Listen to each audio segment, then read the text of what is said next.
1 year after all hell broke loose down here in Tivoli Gardens in West Kingston, life is slowly returning to normal. However, residents aren't about to forget what happened last May and the toll it took on families within the community. 12 months after the security forces stormed the West Kingston enclave, structural damage is still evident throughout the community. Residents allege that a fiery explosive device was thrown through this window. Despite the fact that people still live here, the house is yet to be repaired. A tarpaulin is the only protection from the elements. Fire razed several buildings during the incursion, and many like this one still have the evidence. After several days of gunfire, many homes were left abandoned. Residents say the owners either died or fled the community.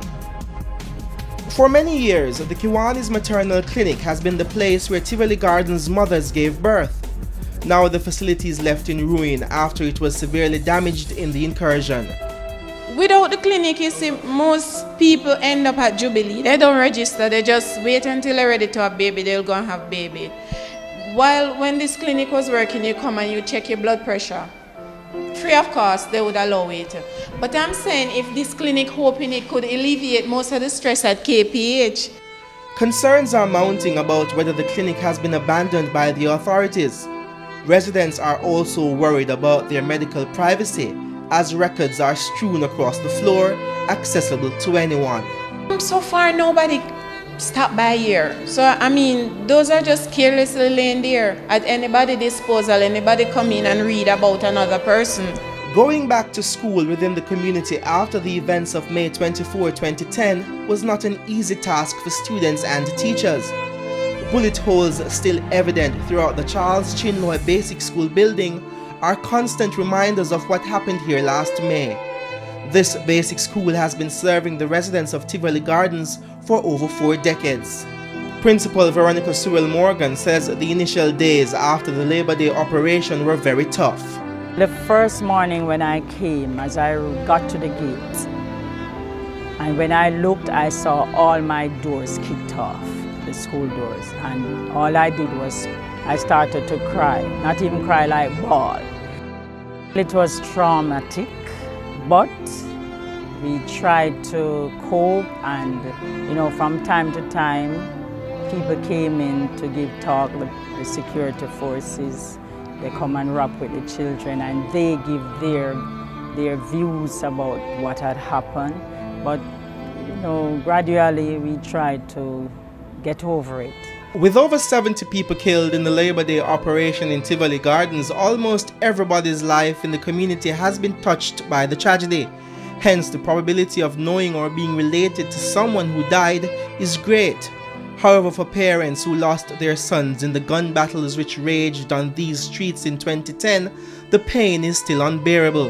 The security forces have maintained that it was a firefight against gunmen loyal to Christopher Coke. However, several parents have argued that some of the men killed were innocent, shot dead in cold blood.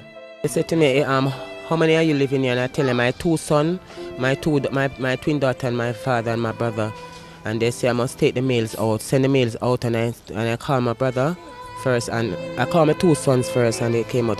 My 20-year-old son is about 6 foot 5 inches tall. As he came out, they said, this is one of the gunmen that were firing, and I say, officer, no, and I sought him out, telling him his name, show him all his documents, and I call the 17-year-old, but he's still in school. He attended Hampton High School, and they said they're only going to detain them and they take them across the road, then they take them back beside my house and kill them.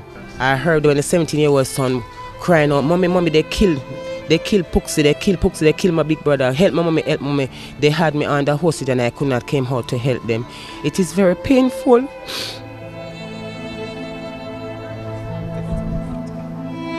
The first one my son was dead, after them kill him, but them put him in a van run us up about him, and the van wouldn't lie to them. And Father God made the van light. Them take him out back and put him out. And long after them put 2 more youth in there. And the van light. And I know nobody don't know the 2 youth that they burn. I know nobody don't know the 2 youth that they burn in the van. Because the van burn out, burn out to ashes. My next son now, them take him out of the house up the soft and run go to the rescue, you know. After I take up dead first, you know. After I take up the dead body then first, you know. That's why them kill him, you know. And show him in the truck, you know. Yeah, help him take up the dead body then. And when I'm done, I'm kill him and show him in the truck. More time I cry.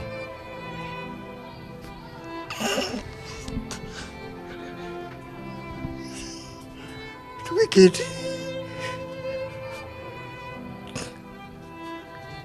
Love is all that, you know.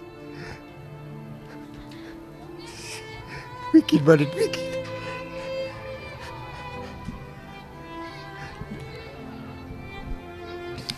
May I tell you, but can't believe they killed me too soon, so you know. I too good youth them, you know. Too good youth them. One work a water commission. And next one, they Spanish on the muscle. And they killed me too soon, but not that all. Yeah. The police are no good. The police killed me so they know him, you know. I know him. With emotions and the anguish still raw, police in Tivoli in the post-Dudus era has not been an easy task for the security forces. Many residents have openly rejected the lawmen, labeling them an unwanted occupying force. Some residents say they felt safer under the Christopher Coke regime. Right now, it doesn't make no sense police and soldier in here because 4 people get shot up Wellington Street last night by a drive-by.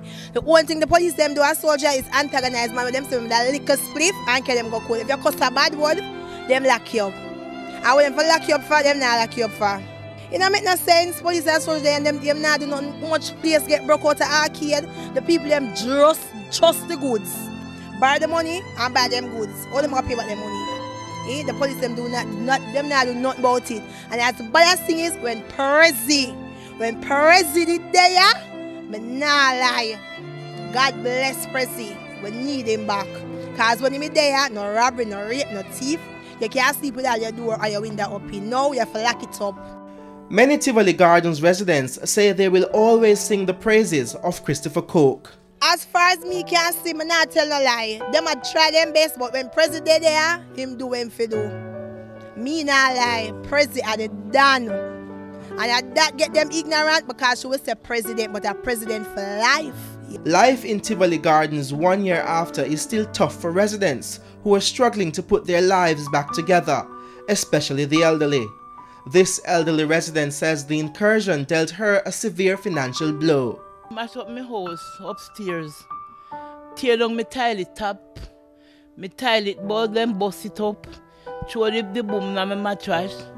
I have to take off them, the dash them when come in, and nobody my husband dead. This man have the piece for them and mash up. Me stall them, I have sell me little something them. Them mash it up, take all the money out of the stall. And then I have all the things up. Sometimes I like to talk over it, you know. And when they're done, then take me out to me stick them, I take me stick. And then take me out and carry me over there, so put me down.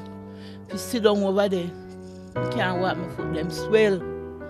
And then come back in.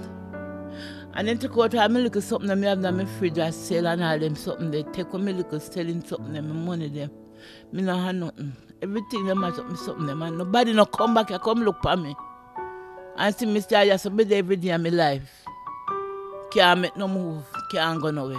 There are still so many unanswered questions about what happened here last year. Whether or not an independent commission of inquiry will provide some of those answers, we don't know.